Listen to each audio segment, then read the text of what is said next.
Welcome on into the Wolverine.com podcast. Clayton Safey here with Anthony Broom and Chris Ballas coming to you on a Friday, one day post our normal recording. For good reason, had a couple press conferences yesterday. Football, basketball with Dusty May and some players, so we'll have some stuff from that. A couple quarterbacks making moves, more fall camp chatter. Again, some basketball talk as well.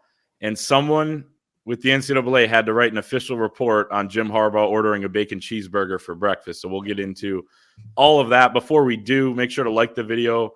If you want Michigan to win back-to-back national championships, go ahead and hit the thumbs up button on the YouTube video if you're watching there. Subscribe to our channel for all of our videos and go to thewolverine.com. You can use the promo code UM1 right now for 2 months of premium access for just $1. So that gets you all of our paywall articles, intel from fall camp, recruiting scoop, much more, access to the message boards, and more over at thewolverine.com. Promo code UM in the numeral 1 for 2 months of premium access for just $1. It's Friday morning, Thursday night, also Thursday. We went to Top Golf and had quite a night as a staff over at the Wolverine. That was great. Good stuff, I believe. That it was Zach Libby who kind of hacked his way to a victory. There's one thing about Top Golf. You can hit the crappiest shot of your life and score 44 points, I've found. So we all found at times. So, look at you asshole. So then we played a second. Yeah. Somebody was hitting shots on my thing and got negative points for me. You got screwed. You got screwed. Regardless, which I believe was Zach, so we can blame him for that Zach too. Yeah, so he took my, but we hit some bombs and that was fun, man. We had a good time. That was a lot of fun. It's people don't really realize that most of our interactions are online or via group text message. So to get everyone together, especially great for our guy Ryan Tice to come up. Great to see Zach Libby with us as well. EJ was in parts unknown, not part of this event, but any chance we get to kind of be together as a staff and not losing our minds with crazy stuff with Michigan, it's a good time. So much needed night out before. Well, not even before. Like yesterday was a prime example. We're in the thick of it right now. So, but it was cool to get out. Good to see you guys. Yeah, it was a fun day too in terms of covering the teams. I love being in Oosterbaan, even when there's a fire alarm going off and interviewing coaches. They were trying to get us to evacuate. We said, hell no, we're going to stay here and do our jobs right until the last victim is taken out. But the Dusty May presser, I got to tell you, was that guy just impresses me every time. Each time we talk to him, listening to him talk about basketball was like listening to John Beilein answer questions, right? And there are some coaches that'll say, that'll give you coach speak and everything else. But when you want details, Dusty May is giving you details. And he certainly did that. Vlad Golden, guys, saying that this is the most talented team that he's ever played on was kind of eye-opening to me. He was on a Final Four team at FAU, obviously, but there's a lot of talent on this team. There's no question about it. We will have more than ITF tomorrow morning, part 2. Read ITF part 1 today for quarterback information. I'm sure we'll be talking about that today, but guys, that was a fun day yesterday all the way around. No doubt. So I guess let's start with that and get onto the football track, and then we will move into some basketball. But a couple quarterbacks making some moves here early on. Obviously, some reasons for that on both ends of it. One, it seems like Davis Warren and Alex Orji are playing well during fall camp so far. Chris, you had reported earlier in the week, Davis Warren looking really good early on. Alex Orji improving his passing. And then some of his teammates really also went on the record about that this week as well. Quentin Johnson, sixth-year safety, says Orji definitely presents a difficult style of football you got to play against just from his ability to run. But Davis has definitely had the best passing days so far. And then Tyler Morris, junior wide receiver, says, I think Alex Orji is a lot more detailed, talking about his improvement from the spring. He said he's definitely made a lot of great throws this fall. Every day he's been growing, continuing to do it and work on areas of his game where he might have been struggling with before. Also keeping strong in the areas he was already strong. He said there are some throws that he's made that have been amazing. I think he's picked up his consistency for sure. I think that was the biggest thing he had to work on. So those two standing out in the early going, and it is still very early, obviously. It is, and you know what, as we said, and nobody's talking about Jack Tuttle, obviously. Jack Tuttle's been limited. You can read about that in our Inside the Fort today. A lot of people said he had the best summer of the three. So, especially throwing the ball, and Sharon Moore raved about him at Big Ten Media Day. So, but it's a good thing, guys, that all three guys are getting reps if Tuttle gets back and the cream rises to the top, right? But as I've said many times, if you can get Alex Orji to the point where he's a consistent passer, you could have an outstanding quarterback. And love a quarterback. I've always loved a dual threat quarterback. Michigan was destroyed by dual threat quarterbacks for years. And you're thinking, man, why can't we get a guy like that? So on and so forth. And JJ McCarthy was a guy like that. But Alex Orji would be even more that, because they would use him to run even more, maybe even the way that they used Denard Robinson. And he's certainly not as explosive as Denard Robinson. Nobody is, but that is his forte. So looking forward to seeing how it plays out, fellas, but hearing lots of positives about the offense. And basically, Quentin Johnson confirmed what we had said earlier in the week, that the offense, when they first put on the pads, really brought it to the defense. And it was really encouraging hearing some good things about the offensive line. I have no doubt that there's the talent there. It's all about how it comes together. Gio El-Hadi is having a great camp. So it's going to be fun to see how they gel. And, we're going to get those butterflies, man, when we see first couple of drives there to see what they actually have. And as I wrote the other day, a first game can be fool's gold. Remember Joe Milton against Minnesota, but let's see what they got, because we know that defense is going to be really damn good. Yeah. And an underrated part of this too is that now, again, you want this quarterback battle to play out with every possible option, right? Like, it'd be great if Jack Tuttle was healthy, and we'll see if he's able to work his way back into the mix here. But I don't hate that sort of naturally a lot of these first team reps are going to two guys, because it's more volume for them in camp. It's more of a chance for them to show what they can do with the first team offense. And, again, I think a lot of people have sort of viewed this quarterback situation through like a 1-year lens. Like, can we get through it this year? But both of these guys, both Alex Orji and Davis Warren, have multiple years of eligibility left. I mean, this could be a scenario where whoever wins this job maybe goes into next year's fall camp as the leader for the job as well. So to get more of those first team reps, and we keep saying, I feel like we say it every time we come on here, the best possible version of this Michigan offense probably involves Alex Orji, becoming an adequate passer, because they just become that much more difficult to defend when you have to, account for a guy being a true dual threat. So, so far so good.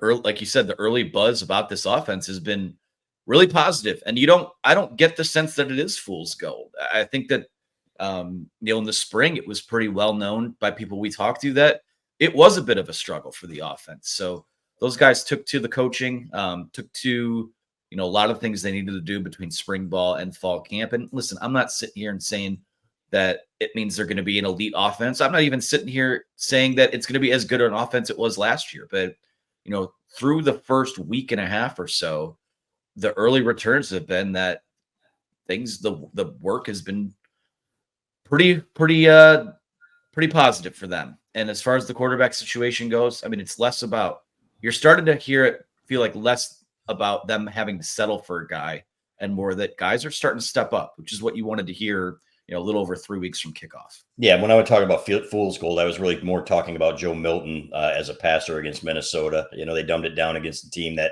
really PJ Flex said, this is an exhibition season for us, and didn't really bring it and hadn't practiced a whole heck of a lot. So that first game can tell you something, but it doesn't tell you everything, is my point about quarterbacks. So hopefully, if somebody does shine in that first game, they continue to do it against Texas, which will be a much better opponent. But man, I'm already looking forward to that game. Really, I'm not looking past the first game, fellas, because I can't wait to see what they do in that night game against Fresno State, and what they got out there at several different positions.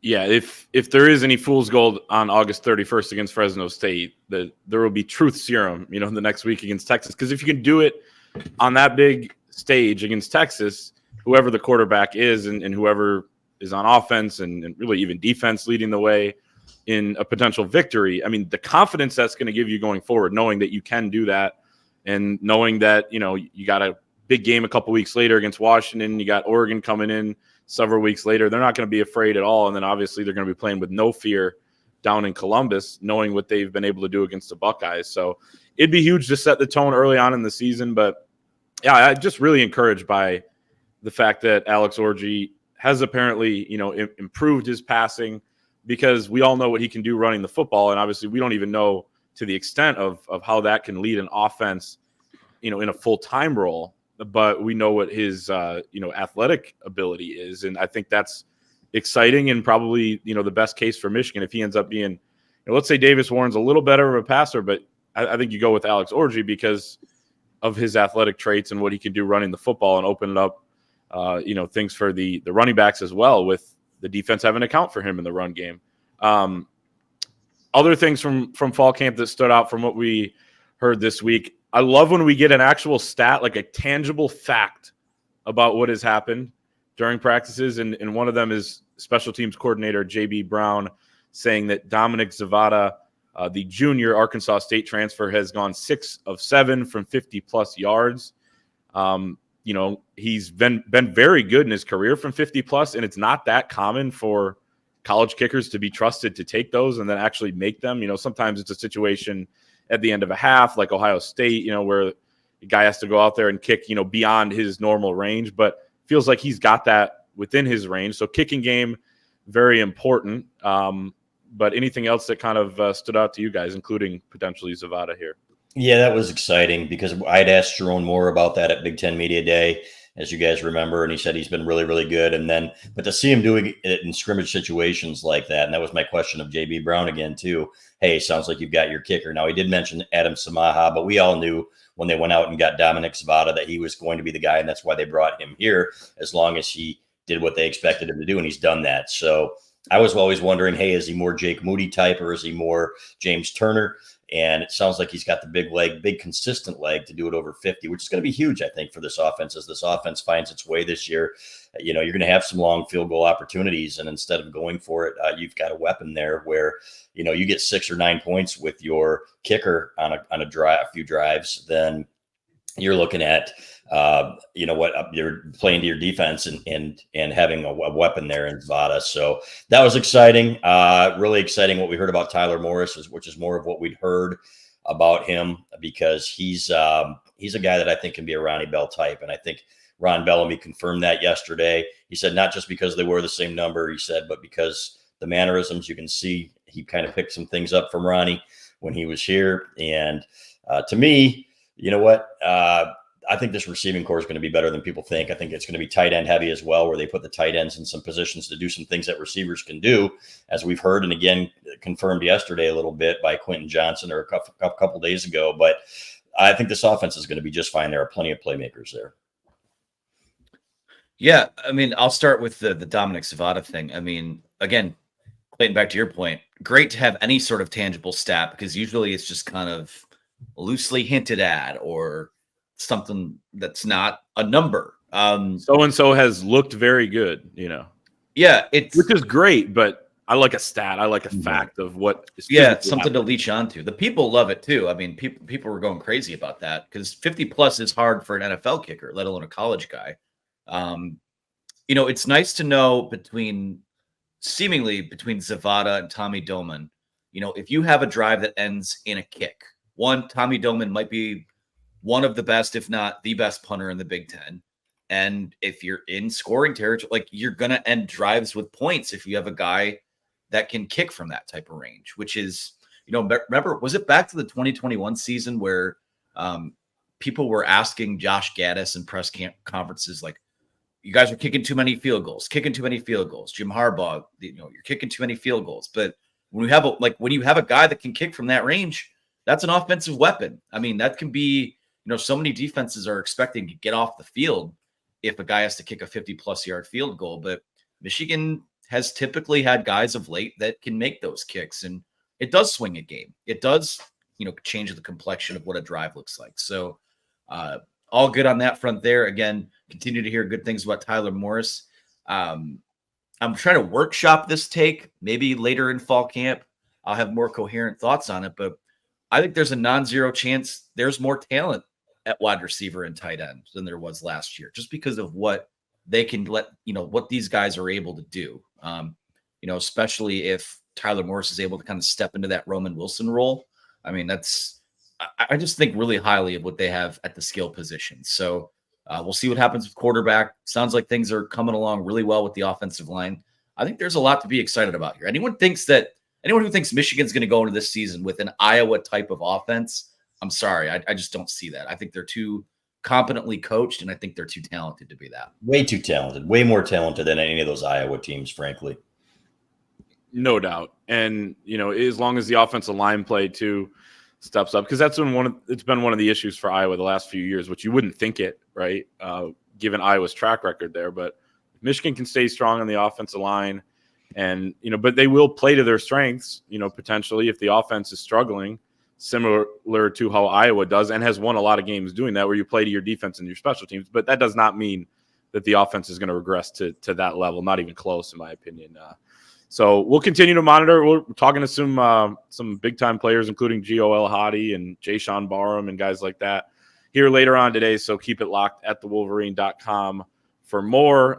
Let's move on to basketball and Dusty May. Like you said, Chris, I mean, it's kind of amazing because, in this, I don't need to be sour grapes or whatever, but it was somewhat uncomfortable asking Juwan Howard questions sometimes because he just didn't want to get into really anything. He didn't want to talk about individual players. He didn't want to talk about, the landscape of college basketball. I mean, I'm asking Dusty May about, what do you plan to do with the 2 extra scholarships that you guys are going to get starting next year with the new NCAA model, going up to 15. And he's talking about his philosophy. And, so it's one thing to have impressive press conferences, which Dusty May certainly has, but also you hear from the players and hear from Dusty about what's going on the court. And as you said, Chris, at the top, Vlad Golden says this is the most talent he's seen on a team. And, it feels like they're kind of coming together here in the early stages. Dusty May said they're still in kind of an experimental and evaluation phase in terms of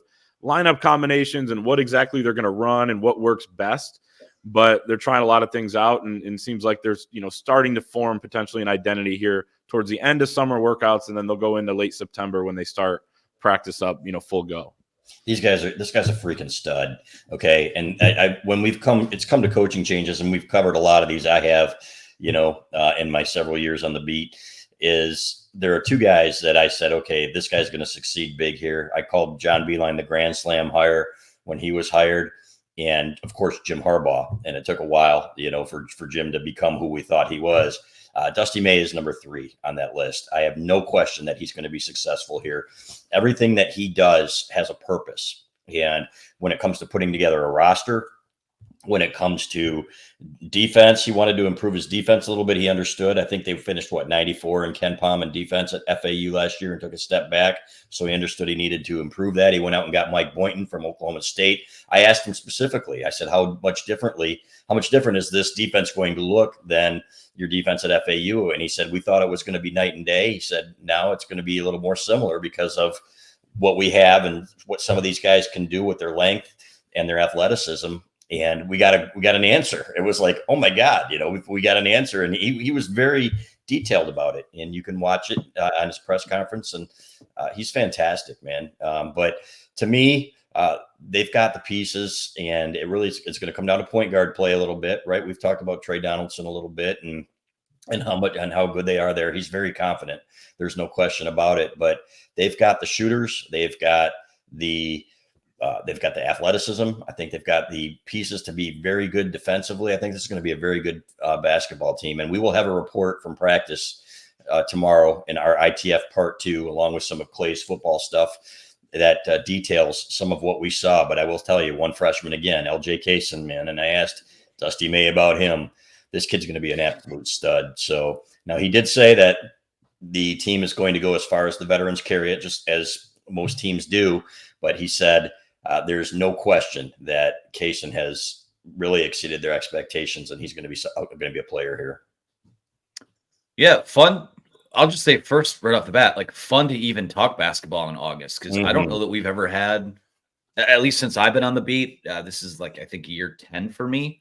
I don't know that we've ever had an August availability. Then again, Michigan's never had this big a change in terms of flipping a roster and flipping, a coaching staff, at least to this extent. So good to hear from those guys. I mean, we got to know Roddy Gale a little bit. Both the centers, Danny Wolf, Vlad Golden, Trey Donaldson was there.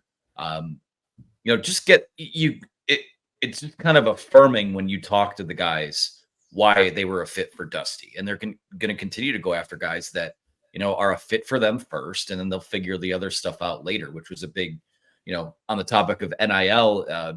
Michigan feels like it's competitive there, but it's a data point. It's not the be all end all. Like, they want guys that fit them. And guys that we talked to yesterday, again, Roddy Gale acknowledged that, yeah, like right off the bat, he got a question about, Ohio State to Michigan and all that. And it's, the through line with all of these guys is that they feel like Dusty May and his staff can get the best version of themselves out of them. So, the summer workouts, again, it doesn't sound like it was a full team thing. You have some guys a little banged up, some guys finishing up classes. So they still don't exactly know, like, they haven't had enough to tinker with lineups.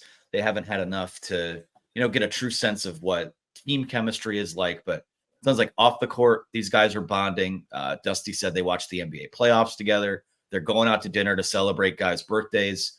And you know what? Those guys that stuck around, Will Cheddar, Jace Howard, and Amari Burnett, it sounds like they've been, positive forces and, and open to everything that's happened as well. So super cool to get to talk to those guys. Again, I think I don't know what the ceiling of this group will be, but I think the floor is a lot higher than you'd think a first-year head coach's team on a complete rebuild would be. They did a really outstanding job, I think, building this roster and getting the right guys for them first, and we'll see what happens from there. But I mean, I don't see a scenario where they're, struggling in February they just keep making the same mistakes. Like, they're going to be self-aware. They're going to go in the lab and correct things. And it's, again, I'm kind of floored by the conviction and just the plan of attack.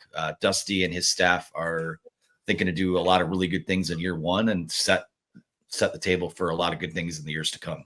And Vlad Golden did say championships are the ceiling for this team. I asked him specifically, national champs and everything else. He loves Ann Arbor, by the way, loves the food. So we concur there, that's for sure.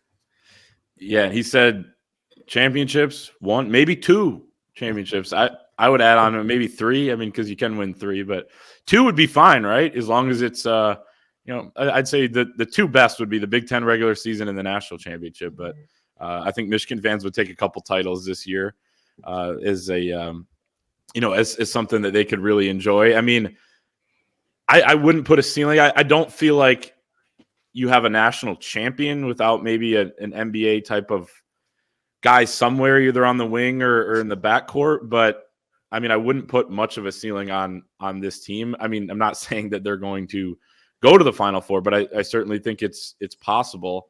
A couple interesting things from what you guys said. Chris, I agree. Like, Trey Donaldson is a guy who split time last year at Auburn. He played well with their second team. They gave him a chance in the middle of the season to kind of emerge as the starter over Aiden Holloway. He didn't play as well in the couple games he started. He went back to the bench role. He feels like he's going to be a lot better and in more of a groove as the guy playing, 30 plus minutes per game. He said, I feel like if I don't come off the court, we're not going to lose. So he is very, very confident, as you said. So that'll be interesting to watch. Can he handle that type of role? I will say, I feel like there's less pressure on a point guard in this system than there would be maybe in Juwan Howard's system. And he is a very good spot up shooter. So that helps as well if he's not always handling the basketball. That'll be kind of interesting to watch. I think that LJ Kaysen and how much the freshman can play early will be interesting to watch as well. But seems like they had a really productive summer, and they all seem to like strength coach Matt Aldred. We'll have more on him inside the fort tomorrow as well on Saturday. So stay tuned for that. But it just feels like the alignment, a word that Sharon Moore uses with his organization a lot, and Dusty May has used on the basketball side, it's all there, for this team. They're connected. And Dusty May said the staff has a low individual IQ, but a very high team IQ, and that's uncommon, right? And Dusty May's been on all sorts of staffs throughout his time as, he's 47 years old. He's, started as a student manager at Indiana, has been on different staffs throughout the years and knows what it can be like, and he knows how productive a staff that has this type of mentality can be. Another thing, too, the schedule is going to be very tough for this Michigan team in the early going, and Dusty May said that was intentional. We want the Block M to be on national television and in the biggest games as frequently as we can. We want to recruit players that want to be in those games. He said, I don't know the metrics yet because all the schedules aren't released, but I'd be shocked if we don't have one of the most competitive schedules in the U.S. It is going to be tough early, and Dusty May was asked, too, about, and I think CBS Sports did an article on this after this last basketball season, but teams that have X amount of transfers, how they struggle early in the year, and that can set them back in terms of NCAA tournament bubble and things like that. And he said, well, there's so much turnover everywhere now that hopefully everyone struggles, and we won't be that much different than anybody else in that regard. I think that's an interesting way to put it, but this team will have to be ready to go early with, TCU and Wake Forest and a bunch of teams like that on the schedule. I think they will be. I have a good feeling about these guys. They seem to really be meshing well. There aren't egos. And he said the same thing about his staff too, really a team ego thing, but not a personal ego thing. And I sense that with a lot of the players that they brought in as well. So down to earth guys that really seem to like playing together. Again, pieces that fit that you never really kind of felt with a couple of Juwan Howard teams there. And I hate to say that, but I think it was pretty obvious to a lot of people that there were some deficiencies there. And, if you have an injury to a player, then you've got somebody else who can step in and fill that void and fill that role. So I was also very encouraged when he said that this is going to be a good shooting team. He said, we aren't as good shooting when we're playing as fast as we want to yet, but we'll get there. And I think some of that will come with conditioning, obviously. And again, like you said, Aldred is going to do a great job there. But these guys, they have shooters. They have athletes who can get to the rim. They've got lockdown defenders. So it's going to be, and then you've got the big guy right in the middle who can be one of the best in the country. So it's funny. Everybody's saying, well, maybe they can get into the tournament. I don't think there's any question this is an NCAA tournament team. And I'm stopping short of calling them a Big Ten contender at this point until we see what they do. But I certainly think the pieces are there that the ceiling could be championship level. And I'll just end with this. I don't think they're going to go 1-13 in one possession games again. No. I don't see that happening. I think that this is a group and a staff that is going to they're going to learn from their mistakes. I think given the amount of veterans they have for being a relatively fresh roster, I think it's going to kind of click a lot faster than maybe it should. And there'll be some bumps and bruises. Dusty said, even national championship teams usually have a stretch in January where they can't find it. We've seen a couple Michigan teams like that. Saw a couple of Michigan teams like that late in the John Beilein era when people were like, geez, is it time to move on from this guy? And then we know how the history went from there. So just like what they have, like hearing the positivity, like hearing the upward trajectory. And again, I'm not going to wish, the first 2 months of football season away, but I'm excited as hell to get to November and see what this team looks like. No doubt. It's going to be fun to watch. So I think they'll have some time off and then start on, I believe it's September 24th with their first practice. So it should be exciting to follow. Let's end with this. Jim Harbaugh back in the news this week in college football news.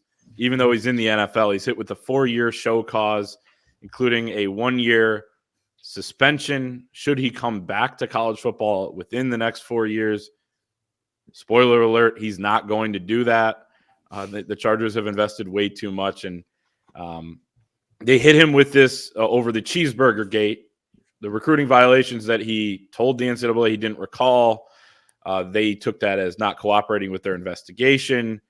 The best part of this, though, is just what we kind of already knew, but former recruiting director at Michigan was not named, provided the expense report showing that Jim Harbaugh, met with a recruit at the Brown Jug. He paid for the breakfast, which included a bacon cheeseburger. Specifically, the recruit recalled that Harbaugh ordered a hamburger for breakfast, which, quote, kind of stood out to him. So just the ridiculousness of the NCAA once again on display. Yeah, the one thing we did learn was it was Benny's and not the Brown Jug, right? So was it? That's what they said, I believe. Okay. Yeah. So my bad then. Yeah. Yeah, and regardless, stupid, right? It's we told you a couple weeks ago they were talking about massive overreach with Harbaugh and with Michigan. I don't imagine. I know for a fact Michigan will fight and push back if they try the same massive overreach on Signgate that they did in punishing Jim Harbaugh here, but that's absurd. And I think most people around the country would agree, as well, with the exception of those in East Lansing and Columbus. But you know what? Stupidity. I wonder if he'll fight it. It doesn't sound like he will. It sounds like he'll say, I think he gave a statement saying, you know what? I hope the NCAA gets it together for the student athletes or something like that. But it wouldn't surprise me either way if he fought the show cause, but he really has no reason to. And as Tom Mars said, you are pushing back against a kangaroo court, or you might as well just let it go. That's what I would advise him to do. But Jim Harbaugh looks happy now. He won a national championship here. There's been no talk of vacating wins or championships. That's not going to happen like everybody predicted or a lot of people predicted. And even the national media now is saying, we're done with this crap. Let's move on from the NCAA stuff. So we'll see where it goes, guys, when the NOA comes out. But we know what they've threatened. That was not speculation, as some have said. Those were actual words that were spoken to people at Michigan. People in the NCAA have told us the same. That doesn't mean that it's going to happen. We made that abundantly clear that Michigan doesn't think anything of significance is going to happen. Maybe they even said a couple game suspension possibly for Sharon Moore for deleting texts that had nothing to do with Signgate from what we've heard. So, which still is overreach in my opinion, and that part of it. So, but regardless, they are not going to burn the program to the ground. I have one question about this whole saga and what we learned. If you're ordering a burger for breakfast, why not a fried egg? 100%. That's maybe it did. We got to look at the maybe it did have a egg in it. Yeah. So I'm just saying, like, but that didn't stand out to the recruit. There are so many unanswered questions about this saga. I just want to know: is there a fried egg on the burger? Because if so, that's a man of taste. Absolutely. Yep. I will say one more thing. The Pete Thamel thing now, he's like, I just want to know who funded this thing. We're looking at like $150 a ticket or something like that. 53 games, if that, whatever. Connor Stallions was actually bunking at Schembechler Hall for a while and renting out his place. I know that for a fact. As I wrote today in my column, Pete, I don't know who put Pete up to that, to write that part about it. There's always seems to be somebody behind it. I don't think that's Pete Thamel just saying, man, out of the blue, I wonder who's funding this thing. He doesn't say anything on his own. Right. I agree with that. It's like, okay, well, we need you to say this. It certainly seems that way anyway. And they're barking up the wrong tree here. So, and I think there will be some insight shed on that in the documentary that's coming out. Hopefully they don't cut that and put that on the editing floor, because I would be very interested to hear Connor Stallions talk about that. No doubt. Yeah, we'll see what happens. But yeah, it's interesting how everything is so right down the middle, and then so right, like I'm reporting this, reporting that. Right. But then you're just openly speculating who funded it. It's like, right. If Michigan didn't fund it, which again, there would be expense reports, there would be receipts everywhere for that, which we've already put that to bed. It's ridiculous. They just keep moving on to the next thing. And it will, truth be told, it will just never go away to a certain extent. Michigan fans are just going to have to get used to that and start just develop steel in your spine, because you'll hear about it the rest of your life. And I don't really think you should care about that. Will we? I mean, it's like, I think it'll die down. Yeah. Cam Newton, people barely talk about that. They talk about, whatever. And, that was much more scandalous than anything that's gone on here. Cheeseburger. Can you believe this shit?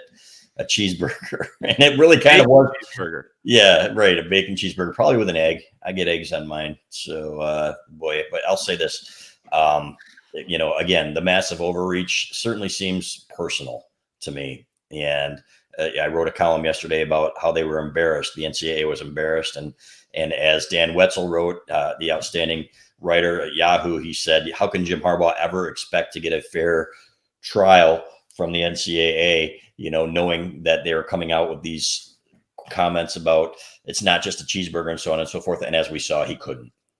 Right.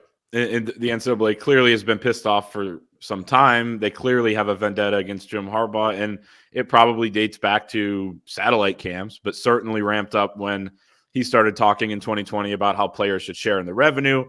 And of course, that's now coming, and the NCAA has to pay $2.8 billion in back damages now to former student athletes from, I think, 2017 on, who did not benefit from that. And I know we did go a little back and forth there, Stallions and the Burger Gate, two completely separate things, but back to the bacon cheeseburger gate thing. And Chris, I just wanted to read the end of Tom Maher's statement because you brought it up, and I think it was just spot on. He says, "I wouldn't pay any attention to the findings of a kangaroo court which claims to represent the principles of the nation's most flagrant repeat violator of the federal antitrust laws." He's basically saying, like I just mentioned, they're paying nearly $3 billion or about to in back damages. Their entire collegiate model is changing starting in 2025 because they quote unquote exploited student athletes and things like that. You can debate one way or the other, but it seems like the antitrust laws are pretty clear there. They've been getting away with bloody murder for a long time, yet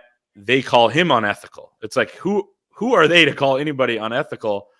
I would almost wear it as a badge of honor, in a way, from the NCAA. So craziness from the NCAA, but I think that should be the last of the Jim Harbaugh NCAA news for at least a little bit here. We'll see. But yeah, he did release basically a non-statement last night at his press conference talking about, basically, I didn't want to comment on this, but he did say about the Signgate allegations that he didn't participate or cooperate with the investigation after he had left the University of Michigan for Los Angeles. He said, basically, I was not involved in this. I had no involvement, and the NCAA has no proof that he was because it doesn't seem like he was. So there you have it. I think that's our show. Is everybody good on that one? Doing great. Yep. I might go get a bacon cheeseburger today. You're damn right. I had one yesterday with an egg. So that's the truth. Can't wait. And Harbaugh would try to pack as much protein on the burger, I feel like, as possible. So let's add the egg to the official story. Remember too that he's, chickens are not like he was raised chickens now. So chickens and eggs, no longer nervous bird, anything like that. So exactly. It is Jim Harbaugh approved. Very true. That's our show for today. We'll see everyone on Monday night. Make sure to like the video if you're watching on YouTube. Subscribe to our YouTube channel as well. We're nearing 30,000 subscribers. And head to thewolverine.com. Use the promo code UM1 for 2 months of premium access for just $1. Get on our message board. Get all our paywalled articles, intel from fall camp, recruiting scoop, and more over at thewolverine.com. Promo code UM1. We'll see everyone on Monday night.